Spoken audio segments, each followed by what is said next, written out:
నా కోసం ఆలోచించే ఒక నియోజకవర్గంలో ఉండి కొంతమంది పనిచేస్తారని ఆశించాను. దురదృష్టం అనుకున్నంత పని చేయలేకపోయారు. సంతోషం. ఒక నియోజకవర్గం వ్యక్తిని కాదు నేను. ఓడినప్పుడు మీతోనే ఉంటాను, గెలిచినప్పుడు మీతోనే ఉంటాను. నేను ఎక్కడి నుంచి పోటీ చేసినా సరే. పవన్ కళ్యాణ్తో స్నేహం అంటే చచ్చేదాకా. పవన్ కళ్యాణ్తో శత్రుత్వం అంటే అవతల వాడు చచ్చేదాకా.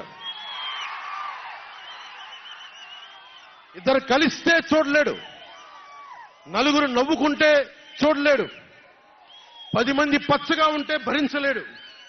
ఏమంటారు అలాంటి వాడిని? చెల్లిని గోడకు పెట్టి కొట్టేవాడిని ఏమంటారు? తల్లిని చెల్లిని దూరం పెట్టేవాడిని ఏమంటారు? ప్రజల్ని కష్టాలు పెట్టేవాడిని ఏమంటారు? ఓ దాష్టికుడు, ఒక సైకో అంటాం. జగన్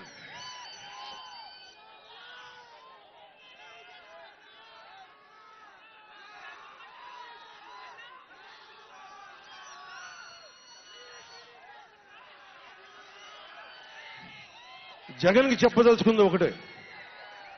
జగన్ బాధితులందరికీ ఒకటే చెప్తా ఉన్నాను. 1 man's courage makes a majority అంట. 1 man's courage. జగన్కి సంబంధించిన